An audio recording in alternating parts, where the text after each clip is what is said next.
Hello and welcome to EngLearn. As I promised, today we are analyzing commentaries from the Queen Marie text. So these are going to be 3 different commentaries sent in by the viewers, the students who are studying for the exam, and we're going to analyze them, and I think this is going to be really helpful for you to see what it really takes to do a commentary well. So if you haven't seen the videos where we read this text together and tried to annotate and analyze it, you can find those texts in the playlist that I put in the upper right corner. And you can find the Queen Marie memoir text that we are analyzing in the description below. Let's start with the first commentary. So we're going to analyze this commentary, and the commentary reads: the extract given is a memoir from the late century. The text seems to be written in the 90s. The text may be written for people interested in war, or maybe for youth that has witnessed something similar to Queen Marie. The memoir throughout has tried to portray her happy, blooming country after a deadly war. A war that completely shattered her peaceful, full of abundance and a land of hope. So let's look at what we have here. So the first sentence says that the extract is a memoir from the late century, probably meaning from the previous century. Now, you don't have to repeat in your introduction the information that you would already have in the task itself. So you don't have to mention what type of text it is, because they will probably give it to you. Also, if you say that the text seems to be written in the 90s, this is clearly a factual mistake. Maybe you were writing this as you were really rushing or something, but you really need to pay attention to this, because this would be quite a big factual mistake that shows that you're not really paying attention. And if you have this mistake at the very beginning of your commentary, it kind of gives off a bad impression for the examiner. So obviously, if she lived through this war that started in 1916, which is clearly given to you in the text, and then you say that it seems to be written in the 90s, it shows that you don't really understand the text. And that can be a potentially really big problem. Again, all of the mistakes that I will be pointing out in all of the commentaries that I will be commenting on today, I'm not pointing them to try to belittle you or to make you feel bad. I'm really trying to help you improve, so please take it as such. And I'm really, really grateful for the students who sent in their texts. Okay, so then we have so we focused on the form here, which is a good thing, but you don't need to mention it again. And then the student is trying to focus on audience and give the potential audience for this text. Now, that's a good thing, but the problem is that this kind of explanation of an audience is not very specific. So people interested in war, maybe you could say people interested in war literature. That would be a bit more precise. Youth that has witnessed something similar to Queen Marie, okay, potentially. But in this text, really, this could be written for anyone, and the audience is not that particularly important in this particular text. The memoir has tried to portray her happy country after a deadly war. A war that completely shattered her peaceful, full of abundance and land of hope. Okay, so here you give a kind of a summary of the text, which is not maybe the ideal thing to do, because you're supposed to be constantly analyzing. From the very beginning of the text, you want to be constantly giving some kind of a deep analysis, rather than trying to repeat some of the words from the text and summarize it in a way. The memoir follows a strict register throughout, so this is a really good idea to mention the register of the text. However, you need to be very precise when you are commenting on language terms. So we wouldn't say that it's a strict register. We could say that it's formal register. I'm really sorry, my pen is not working well today. Bear with me. The text is formal. This is a correct expression. And then you say with ancient use of English use of gaily instead of happily. This wouldn't be ancient. That's not the precise term that we should use. You could say perhaps archaic. So you're trying to connect the register and the tone with the precise language terms that are being used, which is a good idea. The sentence is kind of not maybe grammatically very correct, but okay, you can fix that. So it's the text reflects the times the text has been written in. Okay, so it does reflect, that's correct. Queen Marie in the text used personal pronouns. Okay, so this is precise language term, presenting the text from her own perspective till the end. Again, this is also correct. But one thing that you could do here and that you should do here to really get higher marks is connect the fact that she presents her own perspective with the form, because this is a form of personal writing, a memoir, and the first person perspective is something that is expected in a memoir. So if you just mentioned that this is a convention of the memoir genre, it would give you more points, and it would be something that the examiners would really be very pleased with. Constant use of I see, I hear, etc. adds credibility to the text and also forces the readers to connect and relate to the text. Okay, so we do have the phrases I see and I hear, and we do have their constant use. That is correct. It does add credibility, but you need to mention why it adds to the credibility. So you're kind of, yes, focusing on the correct things here, but you could be more precise in explaining them to the examiner. So when you say it adds credibility to the text, why does it add credibility to the text? Because she is the eyewitness of everything that's happening, and her purpose is to document these harrowing events. So if you're aiming for high grades, always connect particular language features with audience, purpose, tone, genre, register, and things like that. And forces the readers, you can't really say that it forces the readers, but again, forces the readers to connect and relate to the text. This is not something you want to use in your commentary, because this is a very vague expression. It doesn't really add to your analysis, and you need to be much more specific. If you remember some of my older videos, I used to say all the time, be specific is the way to achieve high grades in this exam. Don't say that something helps the reader to connect to the text, that something helps the reader to imagine the scene, or persuades the reader. Those are imprecise terms, and the examiners don't like seeing that. The overall tone of the text is subjective. That's perfectly correct. Again, and she lays down her feelings. That's also correct. But again, you can connect all of that with form. And if you were to just say in this sentence, which is a convention of the memoir genre, that would bring you a lot more points, because you're showing the examiner that you understand how particular language features connect with these higher level features of the text. And then you have this quote, which has two problems. The first problem is that it's really it has several problems actually. The first problem is that the quote is way too long. So you don't want quotes that are this long. This has at least 10 words from what I can see. And your aim should be between, let's say, 1 word and 4 at the most. So the shorter the quotes, they are more precise, and the better.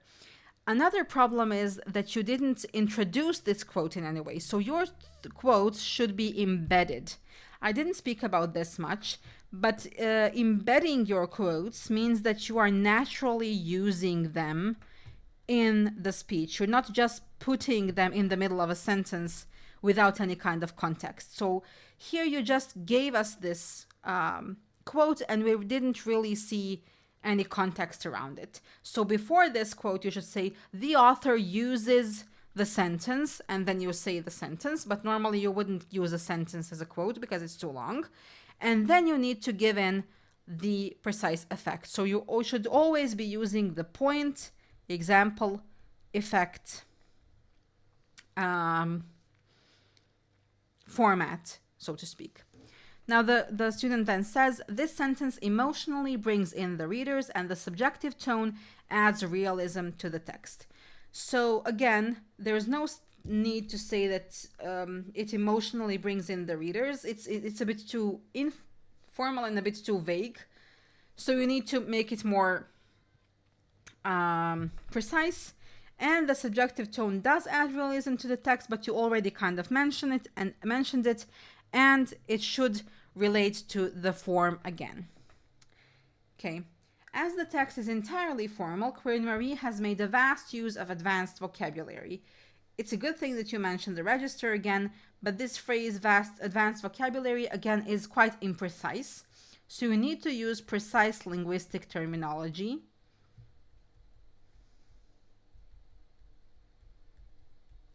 And these words that are mentioned here, again, some punctuation here is incorrect, but maybe it's due to my transcription, maybe because I got the commentary in handwriting, so I need to transcribe it.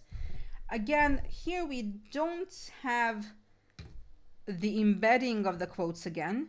So we're missing, you need to say the noun deities or the phrases or noun phrases, autumn splendor, diligent peasants. You need to show that you know this precise linguistic terminology, and then you need to explain what the effect is. This specific word choice luxurifies the text and makes the formality more visible. Again, you're kind of circling around the same idea. Luxurifies isn't actually a word. It's not very precise, and it's not formal enough, and it's not correct in English. But also you are constantly repeating things that are already said here. So what the students should do to avoid that is to try to give very precise effects and try to make it very concrete. Okay, then this next sentence should actually be within the next paragraph, because now the student wants to focus on the structure, which is a great idea, and you should definitely include language, form, and structure in your analysis. Now, it says following the sentence structure is structured according to the timeline of the war. So this sentence isn't really grammatically correct. What you should have said is something along the lines of maybe the sentence structure corresponds with the chronological timeline of the text, or something like that. And then the student says, starting of the text, introduction of her country, all being centered is short, simple sentences conveying the fast phase. It's bustle, life's noise, hinting speed, but as the call to war is announced, the text slows down. Complex and long sentences portraying the low energy. Now here, there are some problems with grammar, definitely. These three sentences are not grammatically correct, and the examiners will be taking your expression into consideration, because when you're not expressing yourself in a grammatically correct manner, your ideas aren't expressed clearly enough, and they're not organized well enough. But what the student was trying to say, I suppose, is that the text starts with short, simple sentences, which implies speed, like with its bustle and life's noise. And then as the call to war is mentioned, the text slows down and uses complex and long sentences. Now, it's a great thing that the students tried to include some structural analysis, but in this case, the structural analysis is completely reversed. If you remember what we talked about, the text actually started with very long, very descriptive sentences, which reflected this idyllic, peaceful mode at the beginning. And then later on, the sentences became short and fragmented because they were reflecting and mirroring the chaotic nature of the war. So this part is completely incorrect. And even though you tried to comment on structure, the student tried to comment on structure, this student would not get any points for that. All of Queen Marie's syntax and convention put a great effect on the readers. This is very vague, and you should try to be, again, more precise. The text contained of emotional and logical credibility, which visually helps the audience connect to the author. Again, all of this doesn't really provide any kind of analysis. It doesn't really give us anything new, and your aim when writing a commentary should always be that every sentence you write adds some kind of value and brings you some points from the examiner. These two sentences are very vague. They do not follow the point example effect format, and they don't really contribute anything new, so the examiner is not going to give you any points for that. Besides that, the text is organized in a chronological manner. Okay, this is good, and this is commenting on the structure, which is a very good thing, with the opening being mystical and fairy ties. Okay, So you did comment on the tone here, which is also a good idea, and connected the analysis of tone with the analysis of structure. I'm sorry, structure, which is great. But the problem is that here you are again missing the point example effect format, and there are no examples here. And there are so many examples in the text about the country being blooming and full of abundance and peaceful, and all of the auditory and visual imagery we had at the beginning. So you really needed to use that, the student really needed to use those points and those examples to explain this here in a bit more detail. The starting of the text traditionally hooks the audience. This is correct, but the examiner knows this, and you really need to be more precise than this. It is expected that students who write commentaries also know this, and this needs to be more precise. The constant use of idyllic expressions makes it hard to believe. Again, this is really not analysis, and it's very vague. Yet it makes the readers emotionally connect to each word. Yes, okay, but then that is correct, absolutely correct. But then we need to think about, okay, why is it important for her purpose of the text for us to emotionally connect? And how is that connected again with the form? And with the structure as well, with those long and descriptive sentences. And with the language, with the words that she uses. So you could have, the person who wrote this, the student could have commented on a wide variety of things that are mentioned at that beginning to make the analysis more precise. So you could say, for example, the language of abundance, the semantic field of abundance mentioned at the beginning, including adjectives such as grand and abundant, makes the readers emotionally connect to each word, which serves the author's purpose to reflect on the life in the country before the war and after the war. This would have been a much more precise analysis. The memoir leaves the readers in suspense with an unpredictable statement from bed to bed, hinting her grief and sadness. Okay, this is correct. But you're kind of jumping to the end here without really connecting these two things. So that we don't see the concrete connection between what you're trying to say. Then the student says, but the beginning and the ending of the text are so far different. This is a good point. You shouldn't say so far different, are very different. Very different. And that shows that you understood that there is oh my God.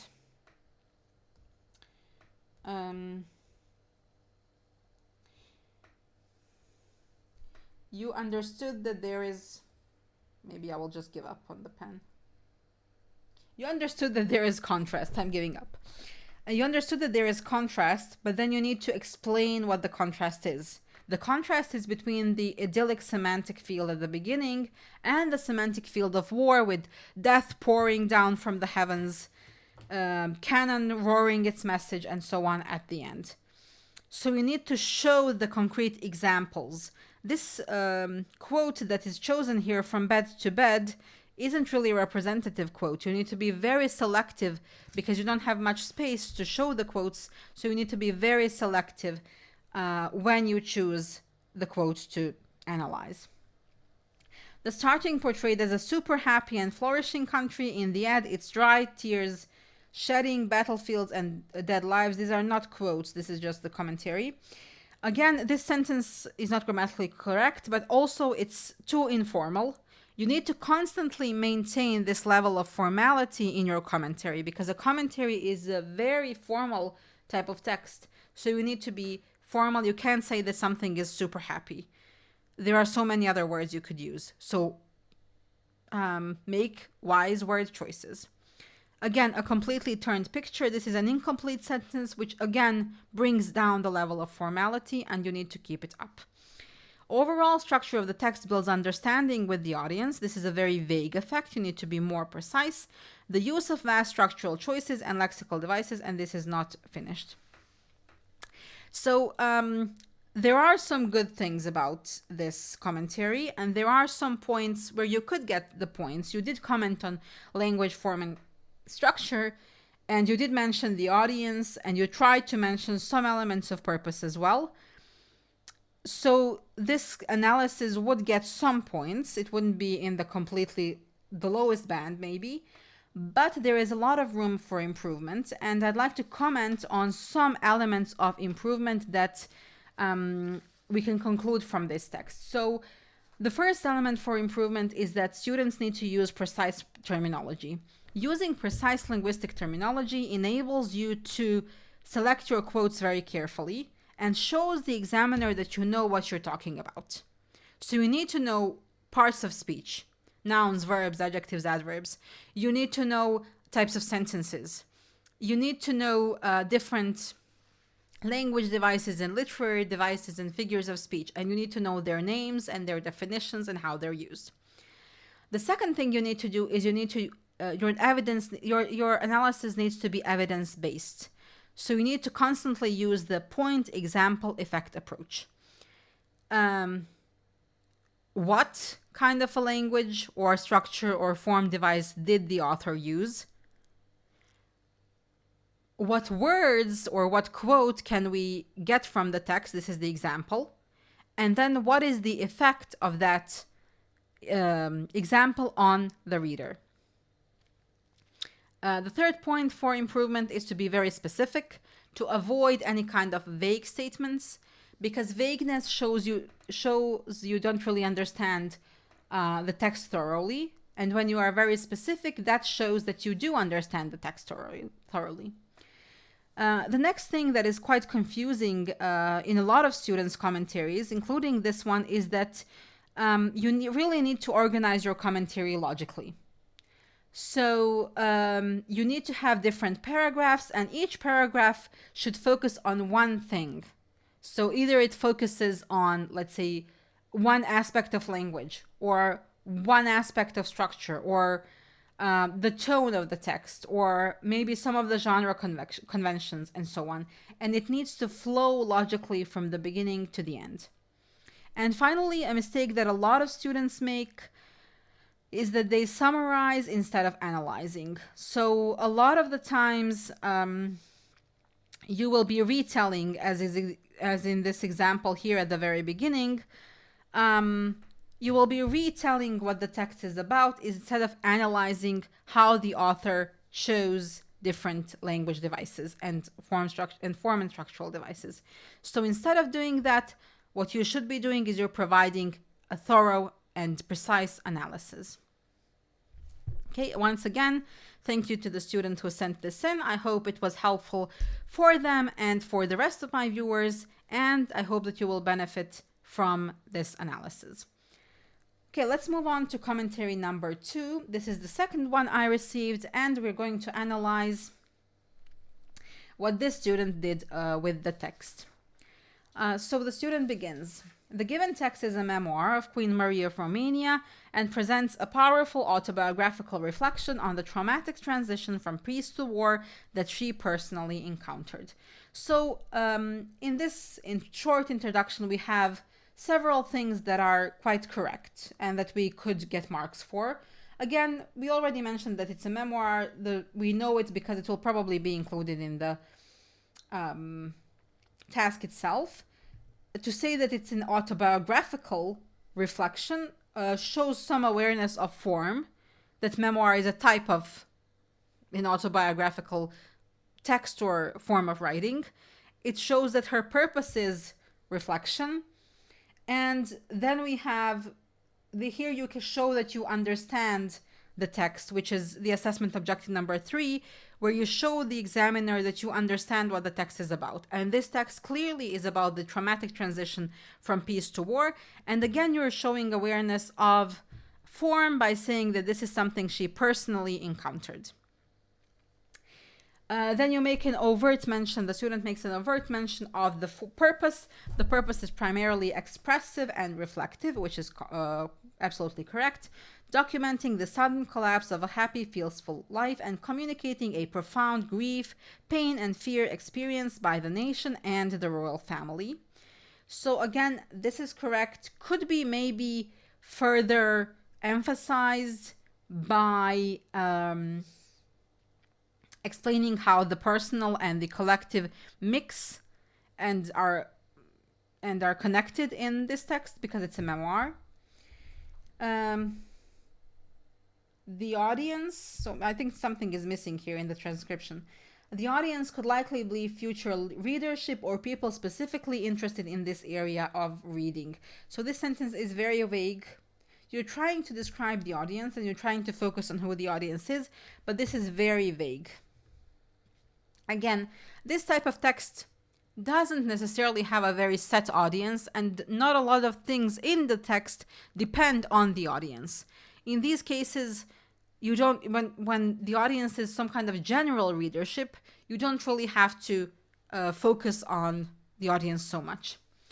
The text establishes a powerful emotional contrast through crucial tonal shifts.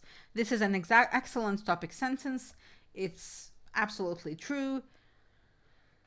And hopefully the student is going to elaborate on that later on. The opening paragraphs construct a vibrant image of pre-war Romania through the use of an idyllic semantic field. This is very correct. And then we have the point, example, effect, approach. So we have the point here, adjectives. Then we have the examples, peaceful, blossoming. Then we have again the point, nouns, splendor and abundance. Then we have the correctly identified anaphora. Create a nostalgic and peaceful tone. So this is a great example of how to use the point, example, effect approach.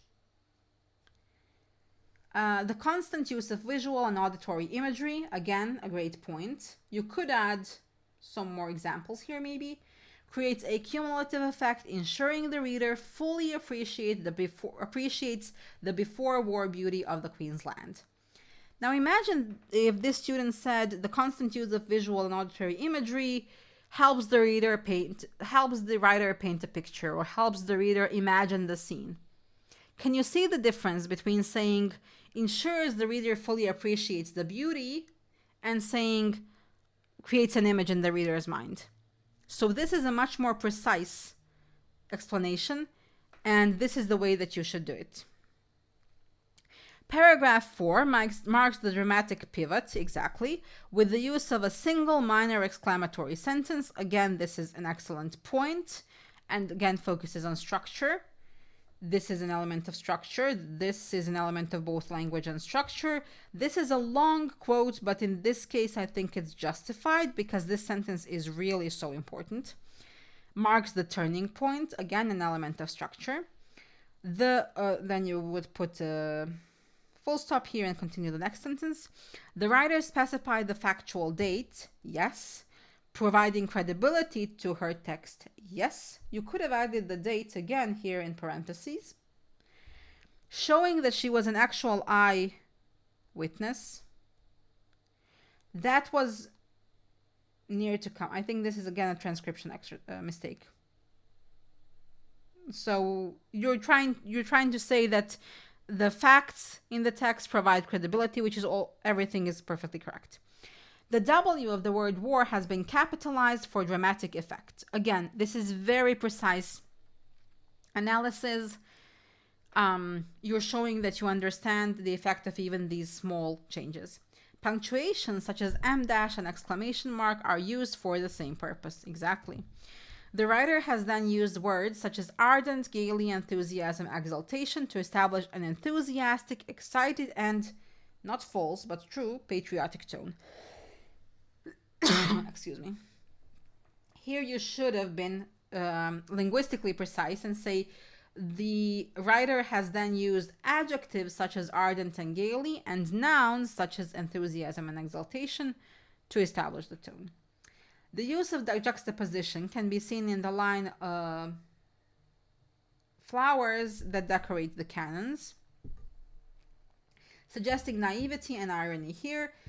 This is not precise enough, so this needs to be explained further. Whose naivety? Why are they naive? So we need to say that the people of Romania were naive because they expected positive outcomes from the war. The next paragraph marks another shift in the scenario with the introduction of the first wounded soldier, quickly extinguishing some of that initial hope. Okay, this is a bit of summarizing, but it's not too bad because you explain that it's a shift. The queen actively presents herself as figure of strength and unwavering duty.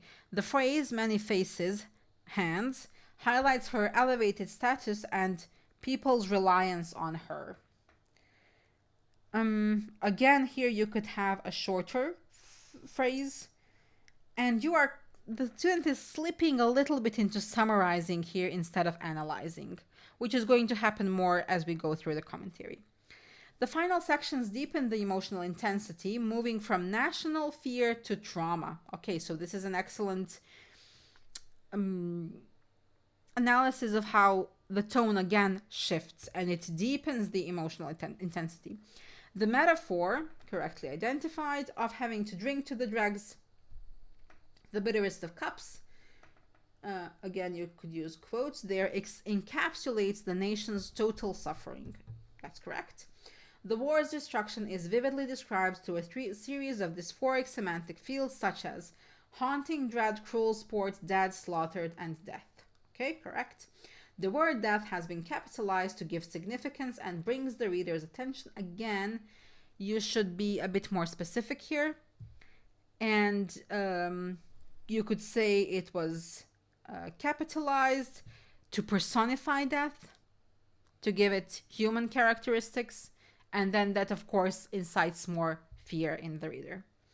The peak of the text's pathos is reached with the inclusion of her mentioning the deliberate targeting of her resident, quantified precisely by the detail of 72 bombs, to create credibility in her text, and the tone shifting more towards despair and personal as the conjunction but and phrase my cup is not full yet, is used by the writer to foreshadow the next horrible event, which eventually leads to another heart-wrenching paragraph consisting of one line that mentions the death of her youngest child, Marcia, bringing the text towards its climax. I do understand what the student tried to say here, but the student packed 3 or 4 different things and packed them all into this long paragraph, which is effectively one sentence. This sentence is very long, and this really drastically reduces the clarity of what you're trying to say. If I really try, I do understand what you're trying to say. We're making 2 or 3 different points here, and they're really good points. But I want you to imagine an examiner who has already read 50 or 70 or 100 commentaries on the same topic and has read practically every version of saying that the text has a contrast in tone. And this tired examiner is not going to give you points for something that is unclear. So you need to try to be as specific as possible and as clear as possible, and separate different points into different sentences, possibly even paragraphs. So the first point the student makes is that there are 72 bombs, and that creates credibility. Full stop. The tone shifts more towards despair, and that foreshadows the next horrible event. This is excellent. You are commenting on the structure, but this excellent analysis is hidden behind this unclear way in which the student presented it. So you need to try to be very clear. And then we have this another heart-wrenching paragraph consists of one line and mentions the death of her youngest child, Marcia, which brings the text toward its climax. Again, this is excellent analysis of structure, but this entire paragraph should have been more clear. Following the devastating private loss, the author describes the immediate emotional aftermath using dysphoric language and simile. All becomes dark. I grope about as one who has lost her way. Again, the quote should be shorter, expressing the critical mental disorientation of the queen. This is correct. A tonal shift is seen when the queen's priority becomes the intense desire to drown her own sorrow by sharing the grief with others, portraying dutiful action. This is correct. So the tone shifts from this despair that we had here to one of dutiful action. The final part of the text includes a sense of duty with grievance in tone, portrayed through the simile as in a ghastly dream, which communicates the surreal, unbelievable nature of suffering she witnessed. Again, point, example, effect. Very good. The memoir concludes with the return to the language of duty and resilience, with the queen transforming her pain into a pilgrimage undertaken for the sake of the country. Maybe here we should have a quote. So this commentary is really quite good. It has some really good elements. And the points that I would like to make for improvement, one of them is really, really important. And it really is present in this text. And that's the fact that you should not be going paragraph by paragraph. I know that maybe I confused you because when we read the text and when we annotated it in the video I posted, I was going through the text sentence by sentence and analyzing it. However, when you are writing a commentary, you shouldn't be going like that. You should be grouping similar items, similar points into your paragraphs by topic. So first you speak about structure, for example, then you speak about tone, then you speak about language, then you speak about register. You're grouping the things that you want to say by topic and not by the paragraph that they're mentioned in. So this commentary is very chronological, but in reality it shouldn't be. And it should be organized by topic and not by the chronology of the text itself. This is something that examiners comment frequently upon in examiner reports, and they say that the analysis that you make shouldn't be a line-by-line analysis, and that you need to showcase the understanding of the entire text and as a whole, as well as individual parts.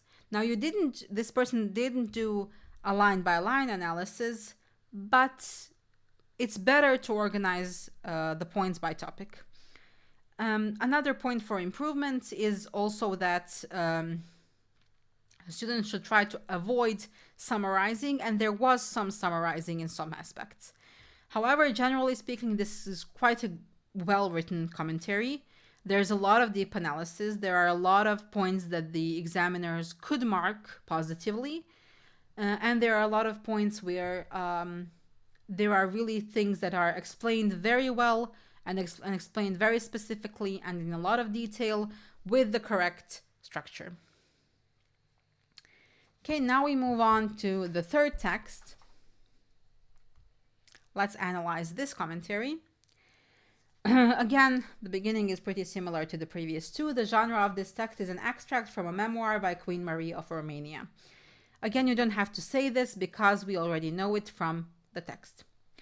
And then the student moves on to the purpose of this text is to provide a detailed personal account of historic events in order to document them and create emotional resonance in the reader. So immediately you're diving into the purpose, which is excellent. It is a detailed and a personal account of historical events, which is very much connected with the form. So you could say it's an extract from a memoir, and as such, the purpose is to provide. So that would be you connecting the purpose with the form, which would be a great thing to do. But it's great as it is. In order to document them and create emotional resonance in the reader. This is a very well explained purpose. The primary audience for this memoir is likely readers who are interested in history and the First World War. Again, a very good point. And this is probably the best of the explanations of audience for this text that I've seen so far. The narrator of this memoir, being a queen, has a unique perspective. Absolutely. So you're pointing out a crucial thing. She's a queen.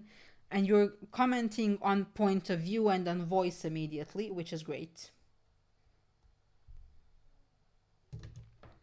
This title means that she has the weight of the responsibility for her nation, yet also her own personal experiences and emotions, and this is conventional of the memoir text type to provide an intimate glimpse into the life of the narrator. All of this is perfectly correct, and you are connecting all of these elements and conventions of the memoir. This role is mirrored in the structure of the text. Excellent. You are connecting form and structure. That's a lot of points right there. As she alternates between writing about the collective whole of her country as an observer and then details her own personal experiences and emotions. This is excellent. This is exemplified in paragraphs 6 and 7, which first describes the enthusiasm of young soldiers and describes her personal activities. I inspect everything and I go everywhere. So you have this general observation that the student made about alternating between the personal and the collective. Then you have where that's found in the text, and then you have the precise quotes that exemplify that, which I think is really, really well written. The overall tone of the piece shifts from being nostalgic, reflective, and proud of the nation to a more negative tone that is mournful, serious, and dark. So this is a very good description of the tone, because you're not just saying it moves from a positive tone to a negative tone. That would be a very shallow analysis. The student does it really well. And you explain also the shift, which shows awareness of structure. This juxtaposition in tone is created by using contrasting semantic and lexical fields as structural features to mark this shift. Excellent. And then you're going to describe that in detail in the next paragraph. She begins by describing her country using lexis from a semantic field of peace and abundance, such as blooming, splendor, grand, and beauty. This is correct. These are precise linguistic terms, lexis and semantic field, but you could also add such as adjectives, blooming and grand, and nouns, splendor and beauty. This creates a strong panoramic image of an idyllic utopian landscape full of joy, energy, and promise. This is absolutely correct. Furthermore, by using the metaphor point, its vast plain and ocean of waving corn, example, comparing the cornfields to the ocean, demonstrates this sense of abundance and view of the land as fertile and thriving. Effect. Point, example, effect. Connected with what's said before and what's going to be said later on.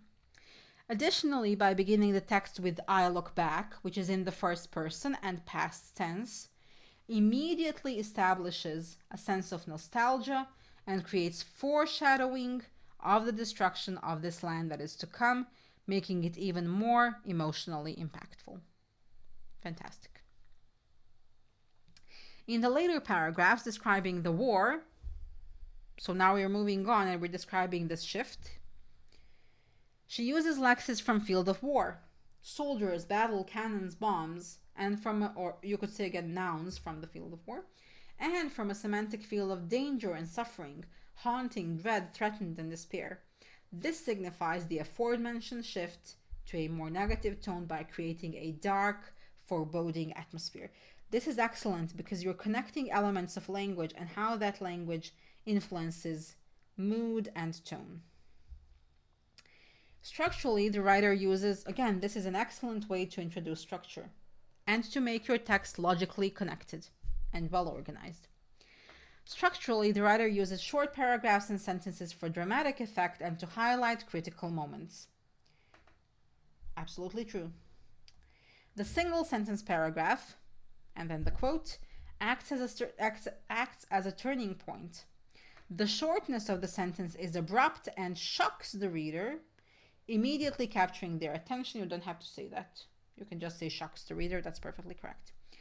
Again, deep analysis with the use of punctuation of a dash and then exclamation mark adds dramatic effect through an implied pause. So this is really deep analysis. You're focusing on very particular elements and you're making really good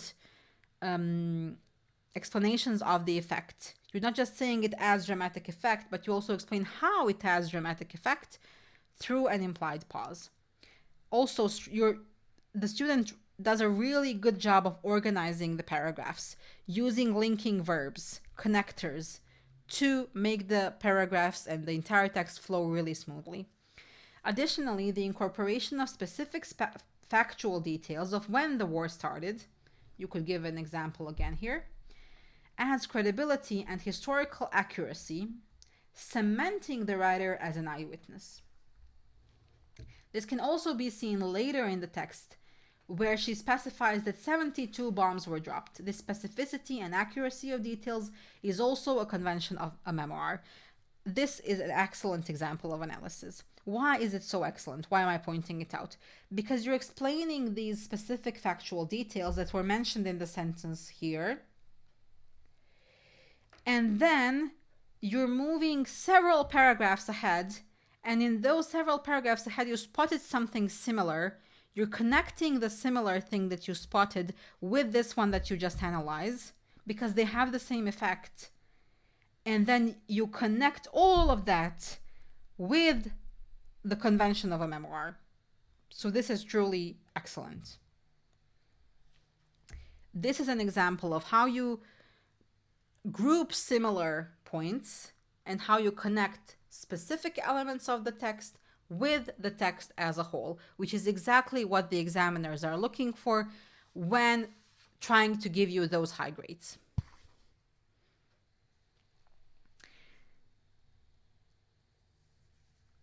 Again, this could even be taken even further by saying that the mentioning of factual details connects with her purpose, which is the purpose, as you said, of documenting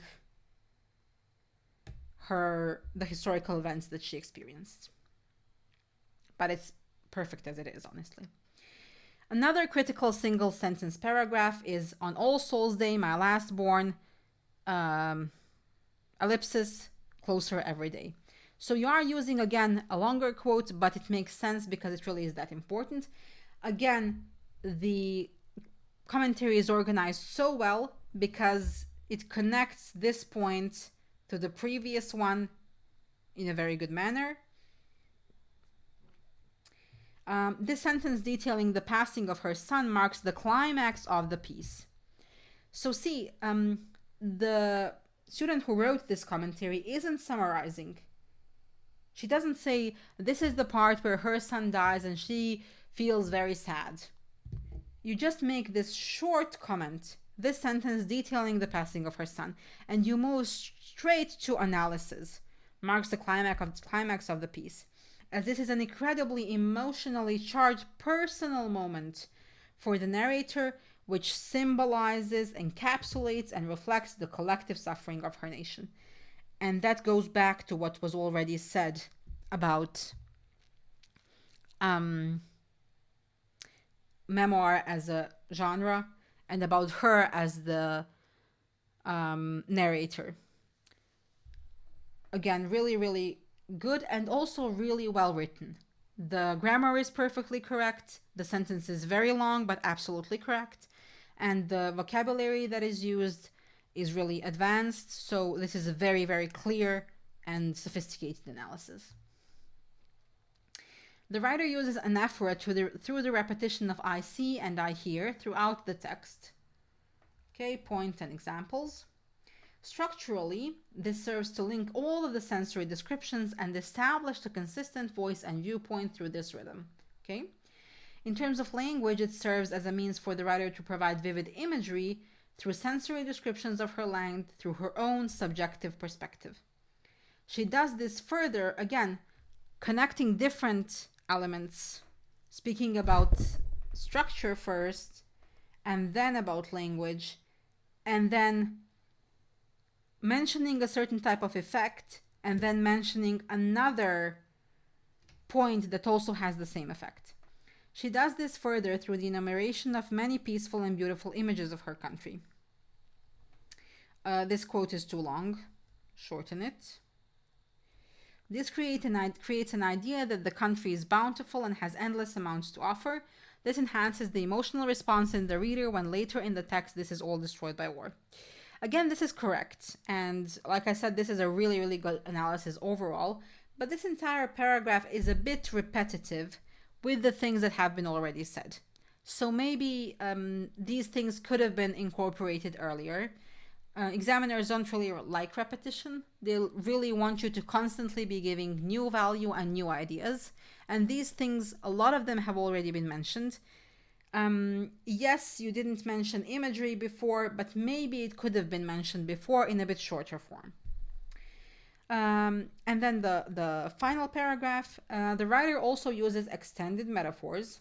That's a great observation. Symbolism and personification.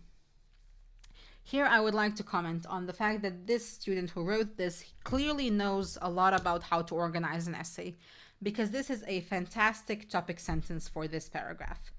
You're going to say what you're going to talk about in the paragraph. Excellent. And then you use a linking word to start off. First, there is the recurring comparison, which is basically an extended metaphor, of the weather and the events caused by the war. A shadow over the town in spite of the blue sky above. Again, this is a long quote, but it makes sense. So we have the point, and we have the example, and then we have a wonderfully written effect. This creates almost the inverse effect of pathetic fallacy, as if the narrator is asking the universe how the world can go on as usual while all this suffering and despair is taking place. Now, first of all, you're showing us you know what pathetic fallacy is, which isn't one of the basic figures of speech, definitely. It's something a bit more advanced.